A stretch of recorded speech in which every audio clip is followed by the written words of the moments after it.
Tension is escalating on the Korean Peninsula. Troops on both sides of the border staged military drills today.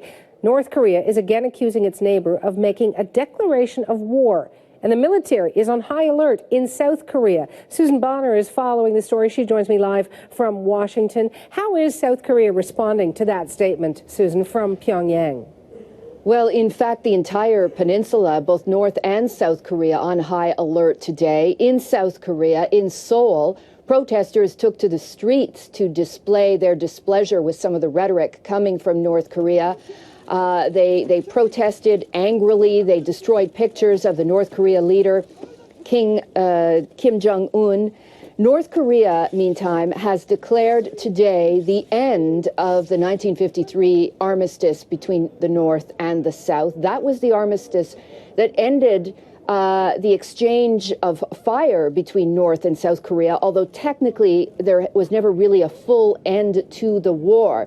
Now, North Korea has declared the armistice null many times over the last 60 years, but what is particularly troubling this time is everything that's going on in and around this. Today is the beginning of the annual joint exercises, military drills between the United States and South Korea. Thousands of soldiers take part. It's called Key Resolve.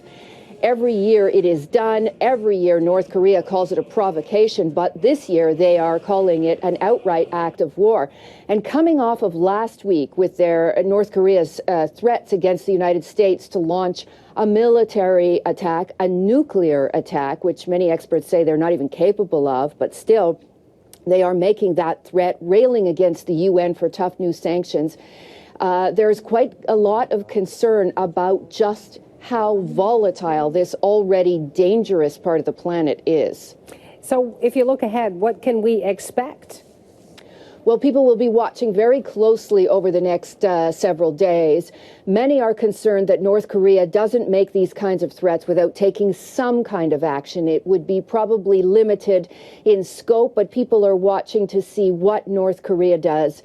And it's still so unpredictable. Kim Jong-un took over from his father. The Americans and many other countries had hoped that they would be able to deal more rationally with North Korea under his leadership, under new leadership. That hasn't been the case so far. South Korea itself has new leadership. So there's an entirely new dynamic as the tensions have risen on the Korean Peninsula.